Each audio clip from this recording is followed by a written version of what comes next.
Today's live IELTS class. My name is Adrian and I am streaming to you from Budapest, capital city of Hungary, here in Central Europe, the crossroads of the European continent.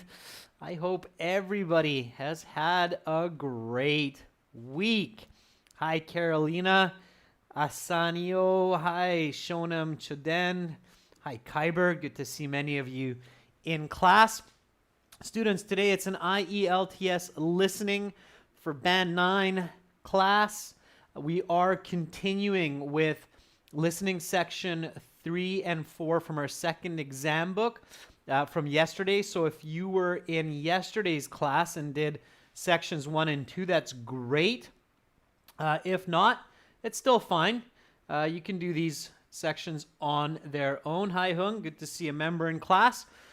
Again, these materials are coming from our websites, aehelp.com for the academic version of the exam and gieltshelp.com for the general version of the test. So check out those websites, sign up for our premium package to get 6 original practice exams, over 100 hours of HD video content, as well as a fully interactive course that we will use today for the audio.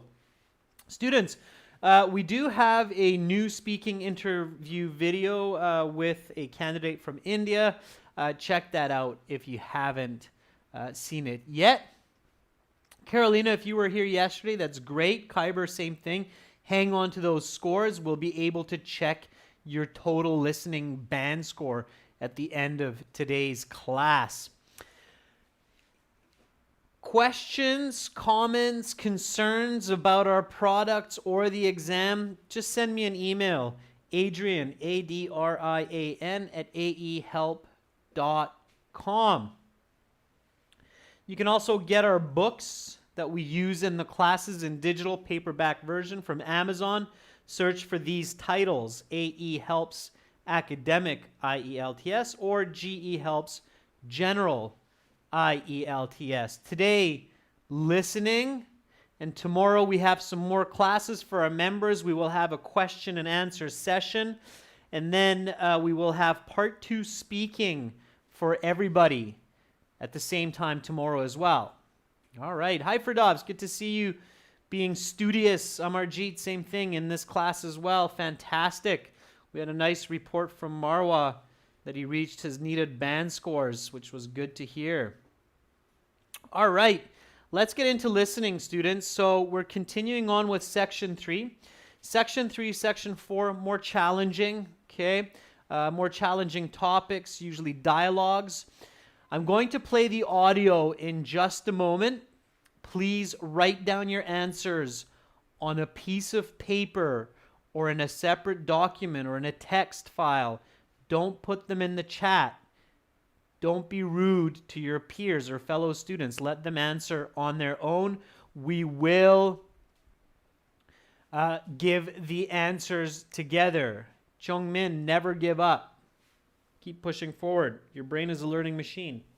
All right, so here we go, students. I'm going to play the audio for section 3. Pay attention. This is a dialogue with some challenging accents from New Zealand. First, I'm going to log in.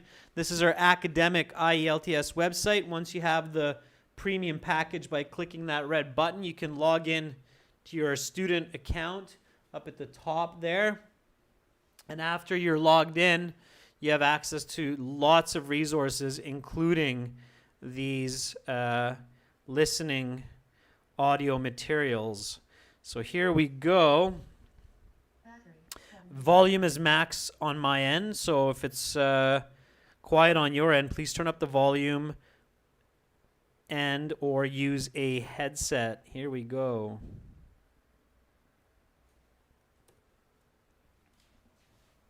Now turn to section 3. Take some time to look at questions 21 to 26.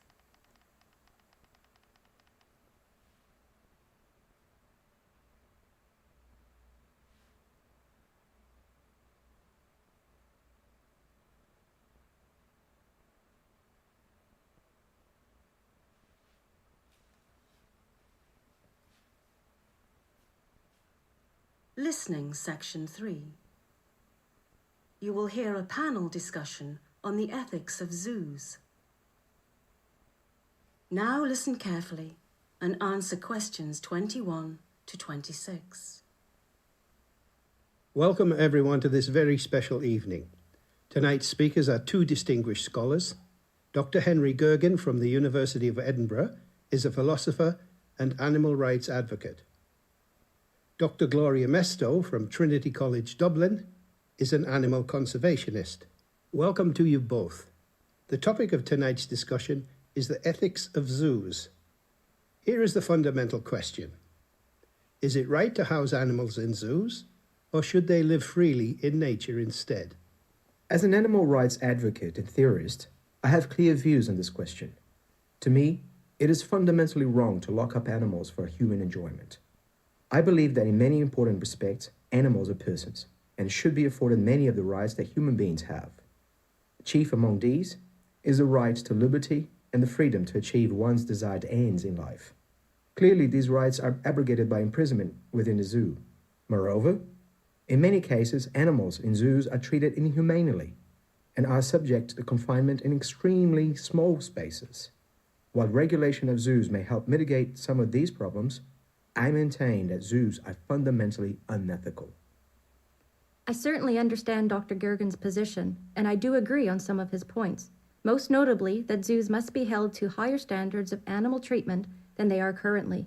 But my colleague fails to consider an important point in favor of zoos. The conservation of species is an incredibly important endeavor, and zoos are on the front line in the battle to save hundreds of species of animals around the world.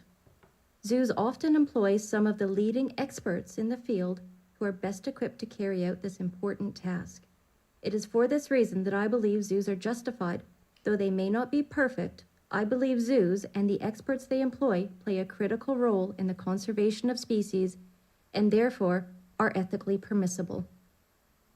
Dr. Gergen, do you have a rebuttal to that point? Yes, certainly. While I appreciated Dr. Mester's position as a conservationist, and I do appreciate the work she and others like her do for animal welfare around the world, I must disagree with her. While zoos certainly do play a role in animal conservation, it is not because they are zoos that they play this role. Dr. Gergen, can you clarify that point for the audience? Of course. What I mean is this. It is not inherent in the idea of a zoo that they conserve animals. The notions are separable. You can have an animal conservation effort that is not a zoo, just as you can have a zoo that has nothing to do with conservation.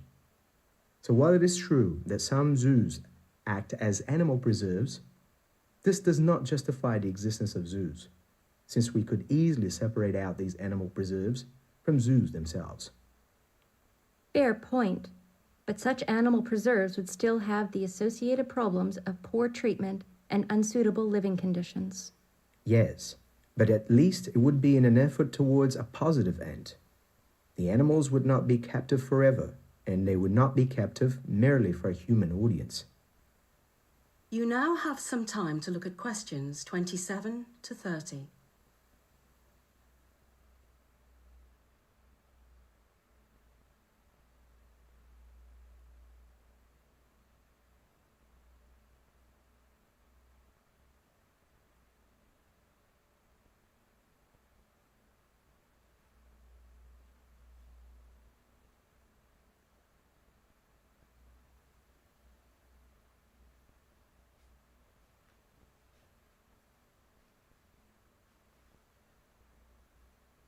Now listen to the rest of the interview and answer questions 27 to 30. What about the enjoyment and education that zoos provide, especially to young people? Perhaps individuals like yourselves were inspired to become animal advocates by attending a zoo when you were a child. That is a really interesting point. I was indeed inspired by going to a zoo when I was a child. What do you think, Dr. Gergen? It is an interesting thought. What if the positive outcomes caused by inspiring people like us to do good in the future outweighed the harms done to zoo animals? I'm not sure. I would have to think about it more, but it's certainly an interesting question. Well, thank you. I'll take that as a compliment. In closing, I'm not sure how much progress we've made, but is it safe to say that we can all agree that zoos, at the very least, must do their best to improve the treatment of animals and the conditions in which the animals live? I would certainly agree with that, as I'm sure my friends would also agree. That is the end of section 3. You will now have half a minute to check your answers. And again, in that half minute, always check your answers. Students, catch spelling mistakes, or if you did not pay careful attention to 2 or 3 word answers or other instructions, that 30 seconds is your opportunity to catch those easy marks. All right, let's answer these questions together. So here we go. Question 21, match the professor with the university that they're from. This is kind of an easier question that leads you into this challenging listening section 3.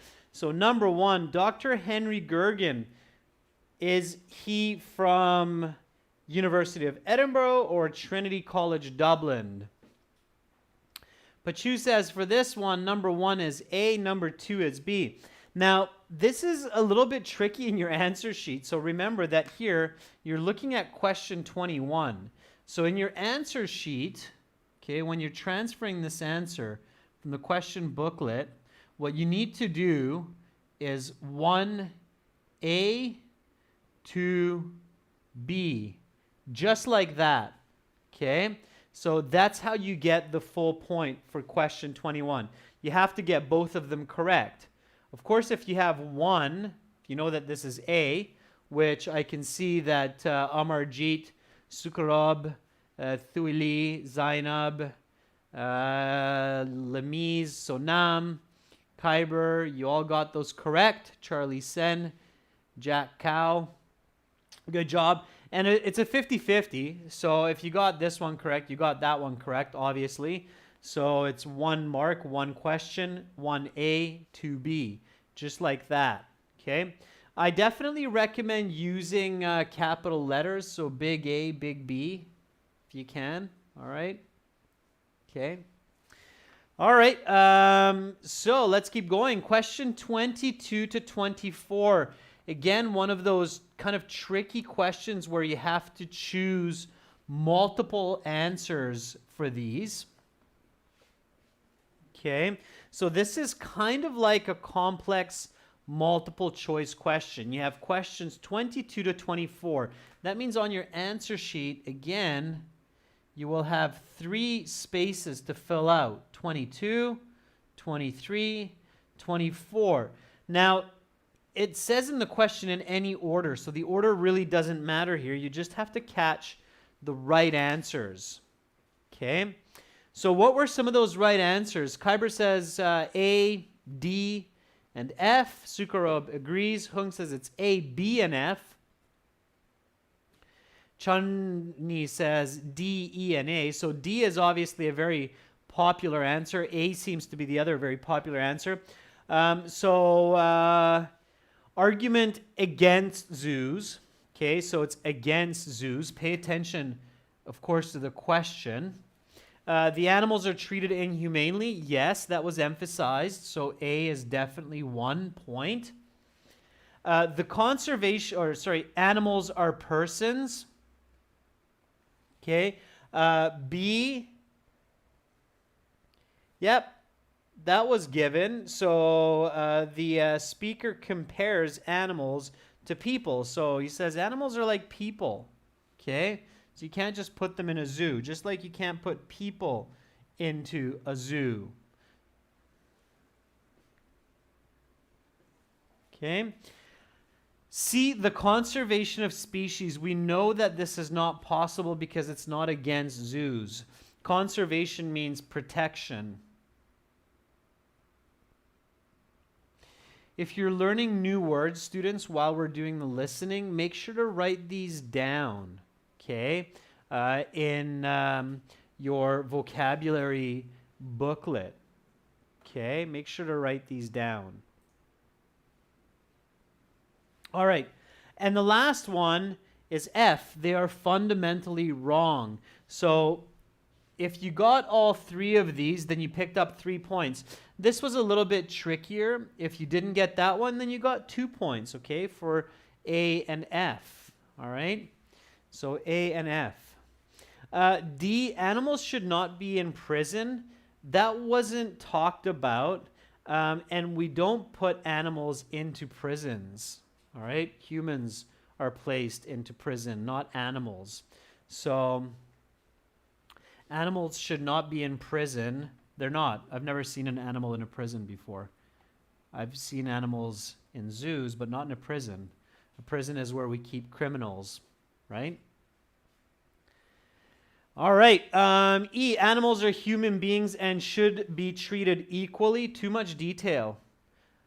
Okay. The speaker says that animals are persons, but the speaker doesn't say they should be treated equally. I don't know. I mean, I've seen an elephant in a bar in Thailand, but outside of that, we usually will not see a tiger sitting next to Aunt Sally at the local breakfast restaurant. That would be kind of interesting. So careful with wording. Okay, students, careful with wording. All right. Okay, if you're not sure, again, if you're not sure, check the transcripts. You can look at the back of the book and check the transcripts if you're not sure. Remember that important tip from yesterday's class. So let's say that I'm like, oh, really? Where did B come from? I want to check that out. I don't believe, Adrian, that B is better than D or so on. Then we can jump to the back of the book. I'll quickly show it to you. In our books, you'll find this on page 115. There's track 3. And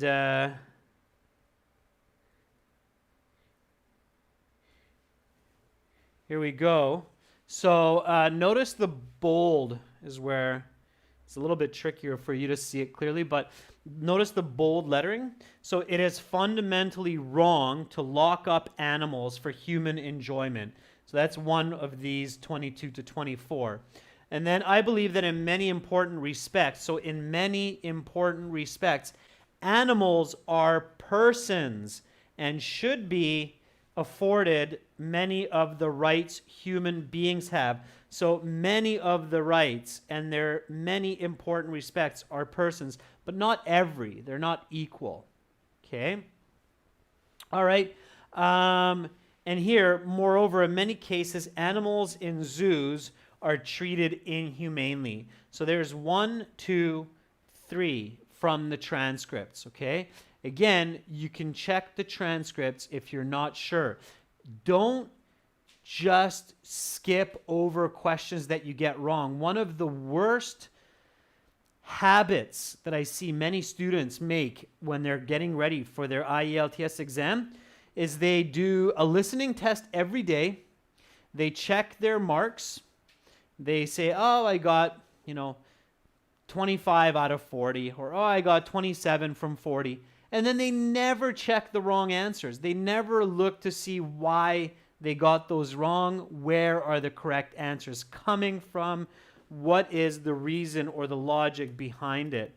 So students, please, instead of jumping around like a squirrel that's had too much maple syrup, stop yourself. Look at your wrong answers, check them, understand why they're wrong, look at the transcripts, okay? So this is a tip. Okay, it's a study tip. It is very important to get feedback on wrong answers in the listening section when you prepare for the IELTS exam. Use the transcripts in the back of the book to help you.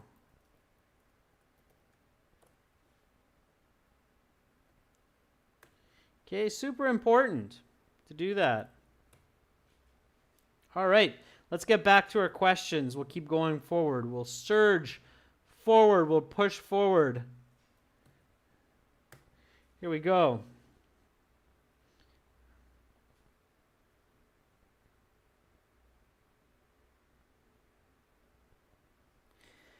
So these were fill in the blanks here. Okay. 25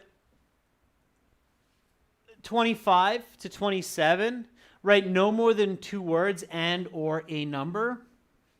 All right, for each answer. In order to improve the conditions for zoo animals, zoos must be held to what? What's the answer? It's no more than 2 words. Something of animal treatment. Hung says higher standards. Kyber agrees. Ashwin agrees. Lanthiu agrees. When there's that much agreement, in most cases, you're right. These are just standard words. You don't need to capitalize them. They're in the middle of the sentence. It is higher standards. It's a plural. Higher standards of animal treatment. Good. If you got that, great. Pay attention to spelling. When you transfer the answer to the answer sheet, double check to make sure that it's correct. 26. While zoos do conserve animal life, Dr. Gergen argues that this function could also be performed by animal something. By animal what? Now, this is a place where animals run around in an open area, but they are fenced away, so they're protected from hunters and maybe predators.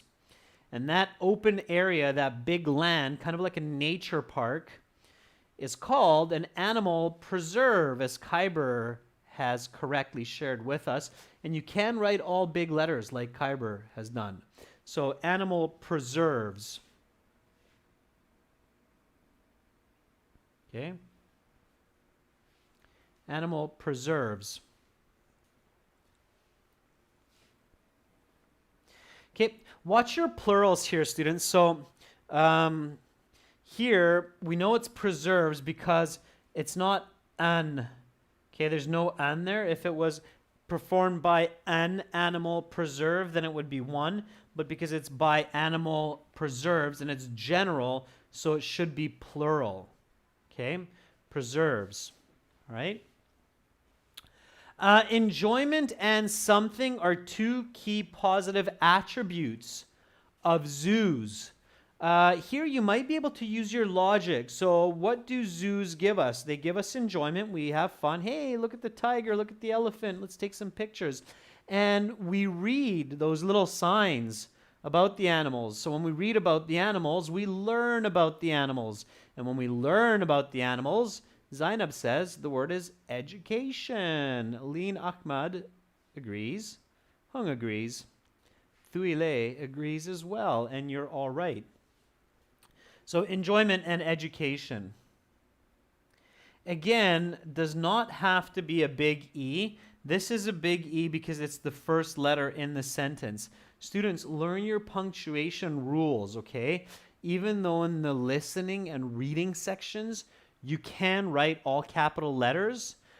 For the task 1, task 2 writing, you should use correct punctuation. Okay? Sriramya is asking, can we write learning instead of education? I wouldn't suggest it. Education is a better word choice here, and it's exactly what they use. If you write learning, Shri Ramya, they might take it, but it's a little bit arguable that it's awkward and grammatically it's questionable. I know why you're asking it, and if you can't think of education, then definitely yes, put it in there. But if you can think of education, then use that instead. All right. Somebody's saying they can barely hear me. If anybody's having difficulty with the volume, let me know. Just want to make sure it's not on my end. All right, so enjoyment and education. are the correct answers. All right, let's take a look at questions 28 to 30.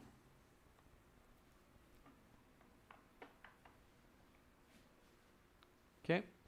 All right, sounds like everybody else can hear me, so it's got to be a technical issue on your side, my good man or good woman. I don't know. Can't read the Arabic. Okay, here we go. So questions 28 to 30. Choose the correct letters A, B, or C. So clearly multiple choice. All right. According to Dr. Gergen, does the value of inspiring young people outweigh the negative aspects of zoos? And Dr. Gergen says this very clearly. Dr. Gergen says, well, I'm not sure. I'd have to think about that. So C is definitely the right answer. Yeah. So anybody who answered C, you are 100% correct, okay? He's not sure. He's not sure. He says, I'm not sure. I'd have to think about that. And they say this. They say, oh, that is an interesting question. So what is the interesting question? They talk about it. Whether zoos are ethical, whether the inspirational value of zoos outweighs their negative aspects, whether enjoyment and inspiration negate the importance of zoos. 29, Vinay Vemreddy says B. Many others are saying B as well. And you're right, it is B. So this one is B. Yeah, basically they're like, well, zoos are bad, but people learn a lot about animals. So maybe learning about animals balances the negative sides of zoos, right? That's the interesting question is, are zoos in some ways just as valuable as they are bad? That's an interesting question. Okay, and then the last part coming much later on, what do the guests agree on? Zoo conditions need to be improved. Zoos are unethical. The inspirational value of zoos are unethical. So number 30. They say, well, and the host says, well, we can all agree that. Kyber Jan says A. Vinay says A. Amarjeet says A. Chungmin Yun says A as well. And you're right, it is A. The host says, I think we can all agree that zoo conditions need to be improved. If we're going to keep animals locked up, let's at least make sure they have a quality home, right? I think we can all agree on that. Logic will help you as well. Okay, the IELTS doesn't give you false information. They give you genuine, true information according to modern knowledge, theory, science. So if you think A is true, they would think that A is true also. All right, students, that's it for Section 3. Any questions about Section 3? Any questions about Section 3 or the listening until Section 3? So any questions about Section 1, 2, and 3? Gary Broad says, sometimes if we do not listen to the answer part, making an educated guess can help the right answer. Yes, absolutely, Gary Broad. Yeah, a lot of these answers are logical. In fact, Gary, I've completed a few IELTS exams, and I found that with good logic, about 40 to 50% of the answers in the listening can be figured out without listening. And the reading, it's the same. I don't suggest doing that, but it is possible. Okay? Emmanuel Okeke says, sir, are we allowed to jot down what the speakers are saying during their discussion? Yes, Emmanuel, you can. You can write whatever you want into your question booklet for the listening, but it's not a good idea to start jotting down notes because you're answering while you're listening. So you might actually miss the answer if you're focusing on writing everything down. And if you try to write down everything you hear in the 4 sections, you're going to really fatigue yourself. You will become extremely tired mentally. Okay? Chingmin's asking, I have a total of 6 scores so far, 6 points for Section 3. Chungmin, if you got 6 out of 10 for Section 3, it's okay. It's not bad. That should be your goal, is about 6, 7 for Section 3 and 4. Okay, that's what you should be aiming for. If you only got 3 out of 10, then you're kind of in trouble, Channe. 7 is not bad, Hung Amarjeet. 7 is good, definitely. All right. Khyber, 9 is excellent for section 3. All right, students, then so far so good. Let's do section 4. So let's go on to section 4. Again, please do not write your answers into the answer sheet. Just write them down into a separate document or on a piece of paper. Again, volume for me is max, so if it's quiet for you, use a headset, turn up your volume. Here we go.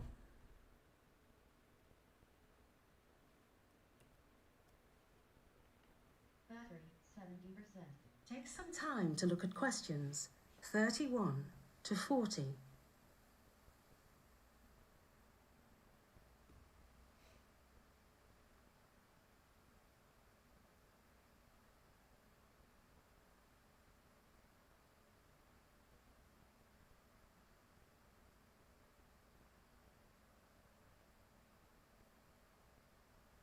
Listening, section 4.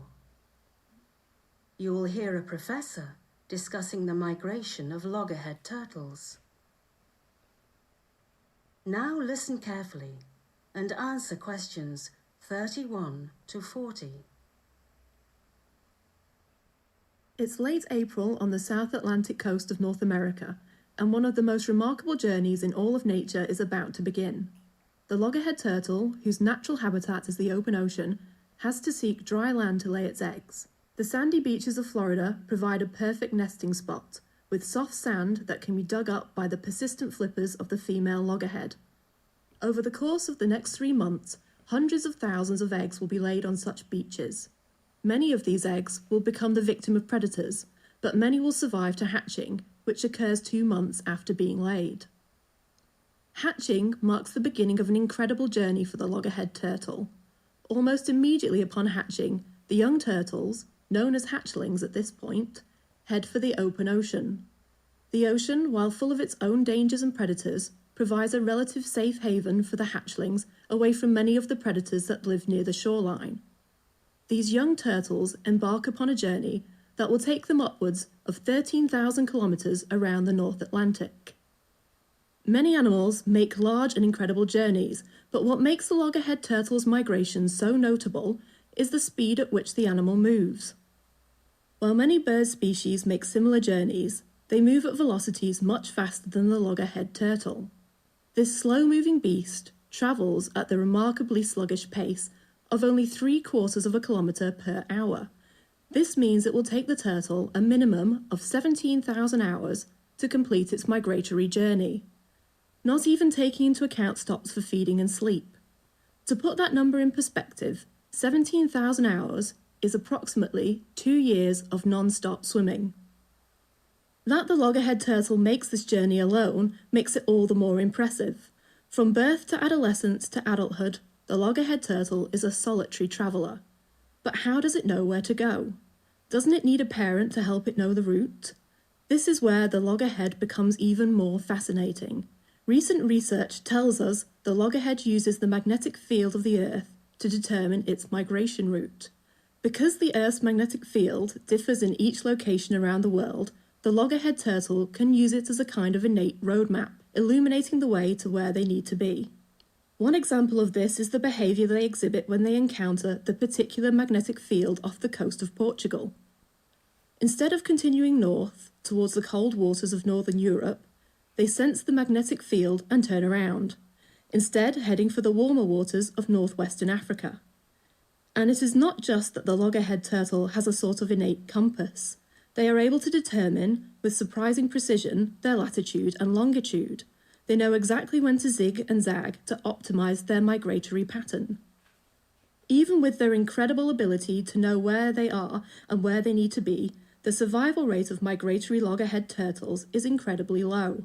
In fact, only about 1 in 4,000 hatchlings makes it back to the beach in eastern Florida to mate and lay its eggs. However, that any make it at all is an incredible achievement and one of the great natural wonders of navigation. That is the end of section 4. You will now have half a minute to check your answers.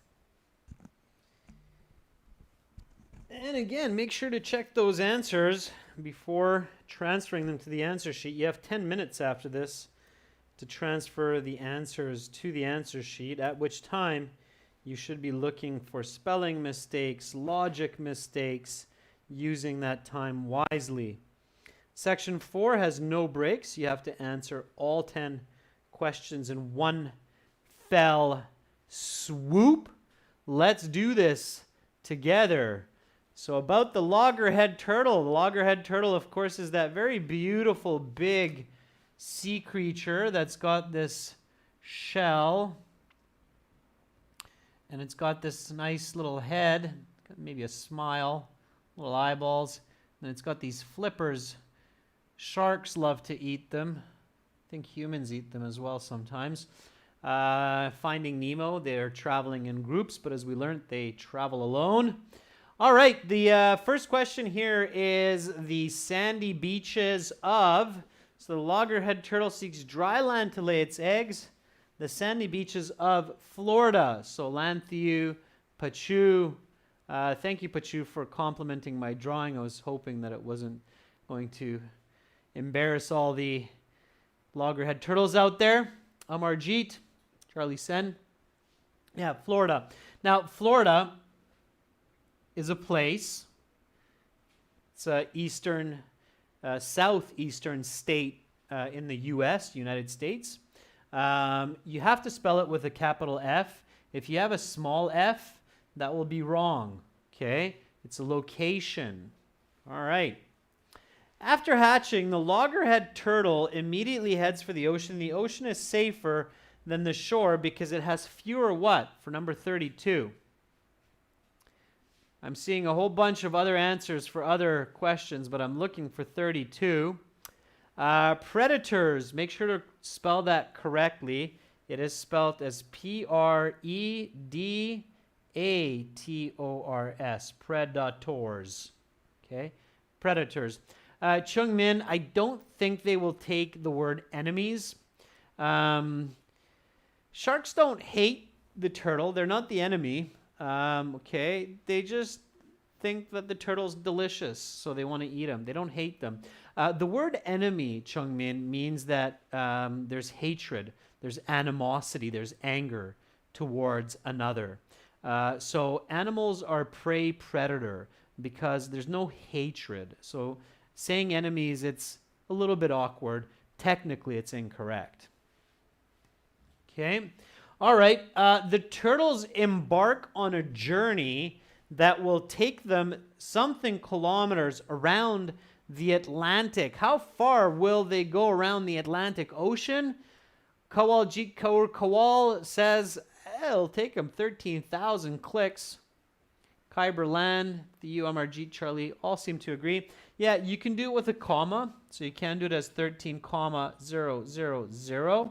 Okay, 13,000, that's correct. Or you can do it without the comma. That's okay as well. You don't have to have the comma. They're both fine. All right. Florida predators and 13,000. Please don't write the word 13,000, okay? You might make a spelling mistake and then lose an easy mark. So don't do that. Okay. Let's take a look at the next questions here. So while long migratory journeys are fairly commonplace in nature, what makes loggerhead's journey especially notable is the extremely what? Pace that it travels at. Pace is another way to say speed or tempo.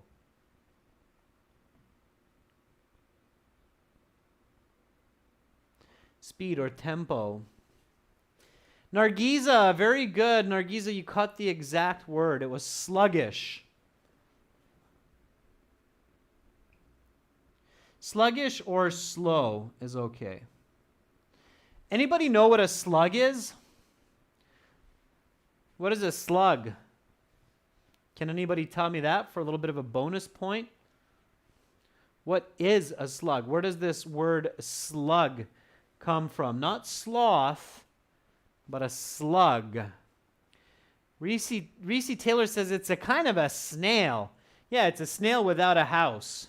Okay, so this animal is a slug? This animal, if anybody watches SpongeBob SquarePants, SpongeBob's best friend Gary, that one has a house. That one is called a snail. Okay? So, snail, no home, no house, poor little guy. Slug. All right? Slug. I don't think it's an insect, Hung. I don't think slugs and snails belong to the insect family. All right, so you have the verb sluggish coming from this word slug. Now, in fact, the word slug in English has several different definitions. It's also a type of bullet for the gun. It's also the meaning to punch. Okay, punching means slugging. If you see two boxers that are just punching each other and everybody's getting beaten up, we call that a slug fest, a slug fest. So lots of different meanings for the word slug. Look it up in the dictionary. I think you'll find at least 3, maybe more definitions, and they're all kind of different, which is interesting.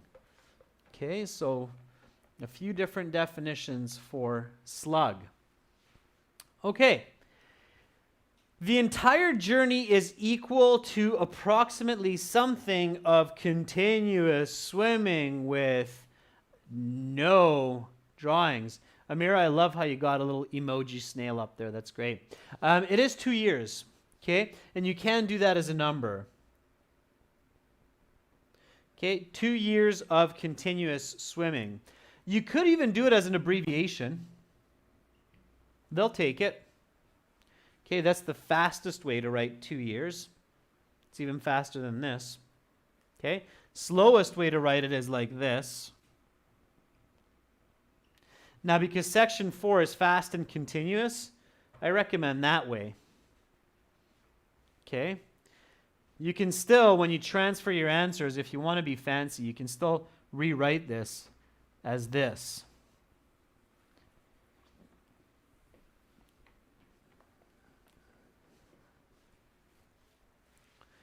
All right, just a few more questions to go. So continuing with this summary, as incredible as the loggerhead turtle's journey is, what makes it even more impressive is that the loggerhead is a something traveler traversing the open ocean on its own for years at a time.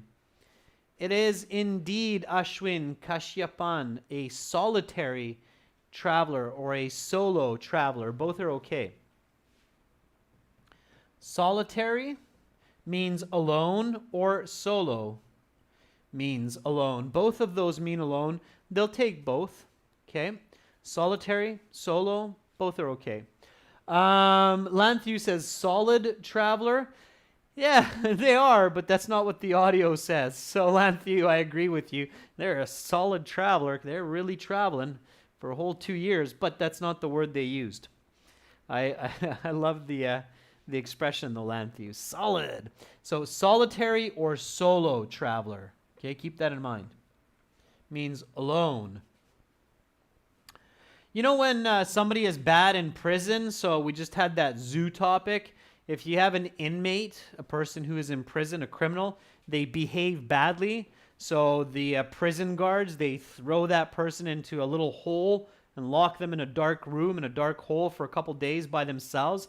That's called solitary confinement. Solitary confinement. That's what happens when a person is punished and put into a locked room by themselves. It's called solitary confinement. Okay, keep that in mind. All right. Scientific research has, in recent years, told us that it is through a connection with the Earth's something that the turtle finds their way around the ocean. Monica, yeah, that is a correct sentence. I'm a solitary traveler. Yeah, you can say that. Sure. Zainab says it is the magnetic field. Nargiza agrees, and I agree with you. The Earth's magnetic field.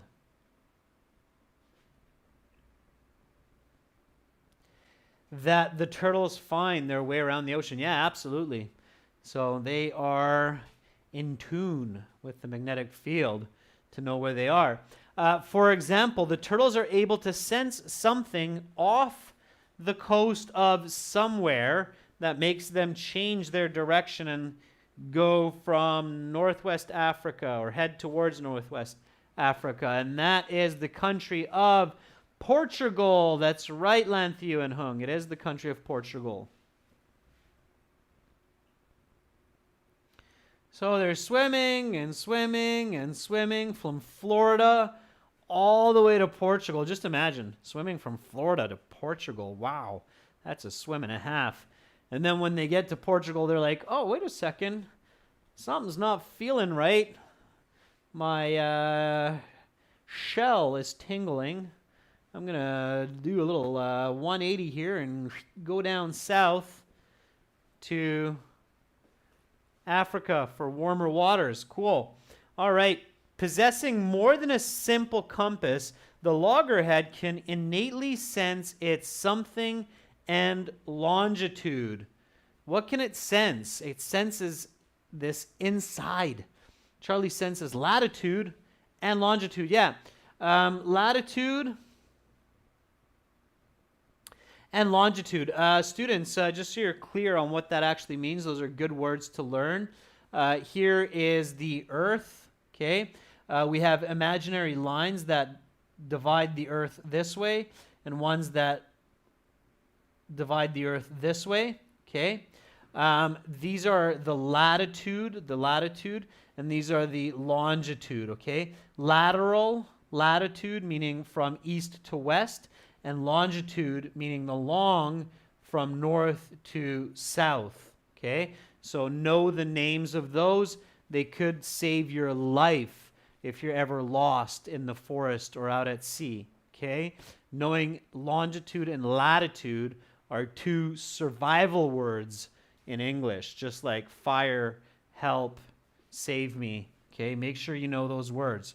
Those words can save your life, all right? Keep that in mind. All right. If you're lost in the forest or you're lost out at sea, you have GPS. Someone might ask you in English, what's your latitude? What's your longitude? Okay, what's your coordinates? Okay. All right. Here we go. Last question. 40. Approximately what percentage of hatchlings, so the little baby turtles, make it back to the breeding ground in Florida? 0.025%, 2.5%, or 25%? And many of you say it's A. Yes, it is A.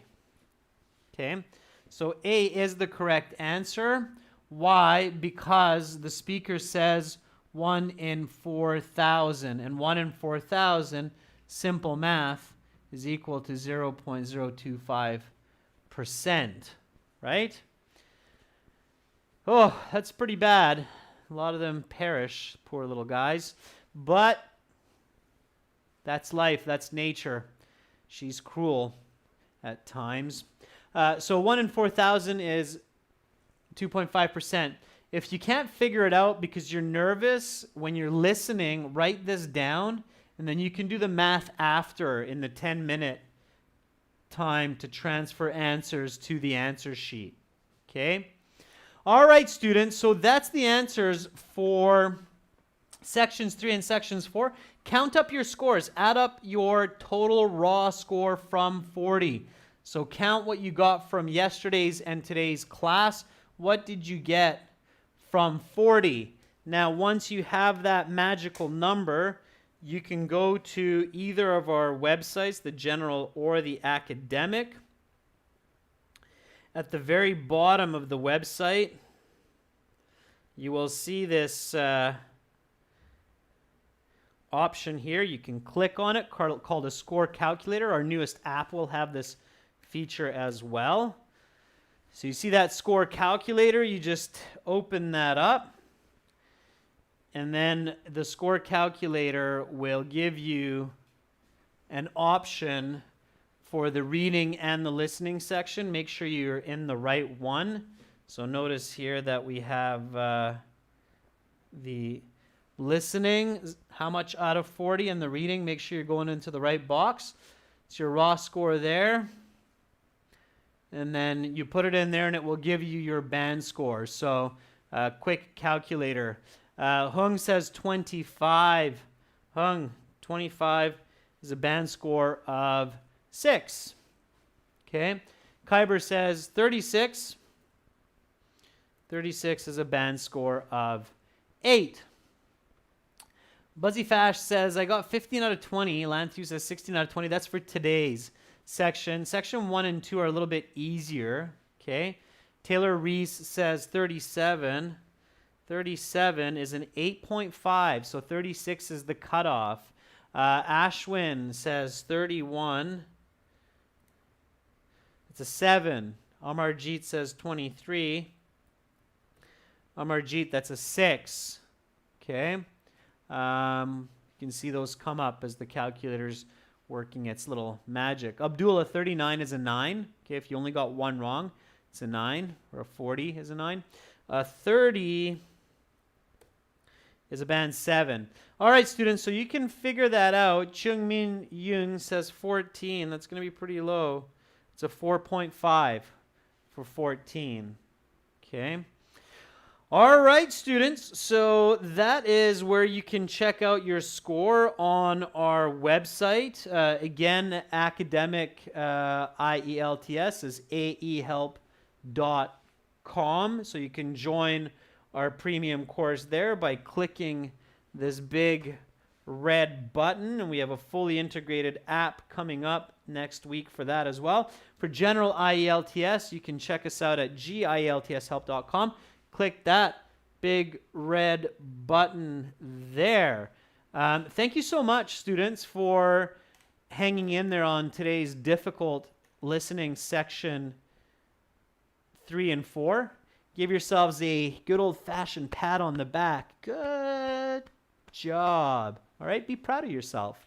Tomorrow, members, question and answer session followed by speaking part 2, cue card practice and strategy for everyone. That's it for today. Beautiful people, beautiful brains. Believe in yourselves, push forward, conquer the world around you, and enjoy life. Much love to all of you. Bye for now.